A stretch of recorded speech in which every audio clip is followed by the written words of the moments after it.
আজি মানে ভাত বনাব আহি অকলে বৰ হৈ ভাবিলোঁ এটা ভিডিঅ' বনাওঁ আৰু এই ৰেচিপিটো আপোনালোকৰ মাজতে শ্বেয়াৰ কৰোঁ। যিহেতু মোৰ এটা ইউটিউব চেনেল আছে, তাততো ব্লগ ভিডিঅ' আপলোড কৰিব সময় নহয়, তো ভাবিলোঁ এই ভিডিঅ'টো আপোনালোকৰ মাজত শ্বেয়াৰ কৰোঁ। আৰু এতিয়া বনাব লৈছোঁ মই ৰঙালাও, আলু আৰু চয়াবিন লগত চব্জি।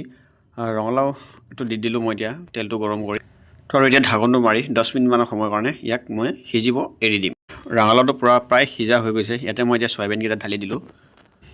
তো আৰু গোটেইটো খুব সুন্দৰকৈ লৰাই মানে মিক্স কৰি আৰু ইয়াক ঢাকনটো দি আৰু 10 মিনিটমানৰ সময়ৰ কাৰণে এৰি দিম এনেকৈ। তো আৰু এতিয়া মই আদা নহৰু পেষ্টটো দি দিলোঁ আৰু লগতে। তো অলপকৈ মানে মছলা দি দিছোঁ, অলপ মিট মছলা, গৰম মছলা এনেকৈ অলপ মছলা দি দিছোঁ, বেছি দি নাই। মছলাটো খুব কম পৰিমাণে দিছোঁ আৰু আপোনালোকে ইচ্ছা কৰিলে দিব পাৰে, নিদিবও পাৰে, কাৰণ মছলাটো দিলে মানে সোৱাদটো অলপ আহে আৰু সেইটো। তো এতিয়া মই ঢাকনটো মাৰি 15-20 মিনিট সময়ৰ কাৰণে এৰি দিম, জুইটো কমাই দি গেছৰ। তো আৰু এতিয়া মই ইয়াতে অলপ গৰম পানী এড কৰি দিলোঁ আৰু গৰম পানীটো এড কৰি ঢাকনটো মাৰি আৰু সিজিবৰ কাৰণে এৰি দিম। আৰু এতিয়া দেখিছে এইটো ফাইনেল লুকছটো আমাৰ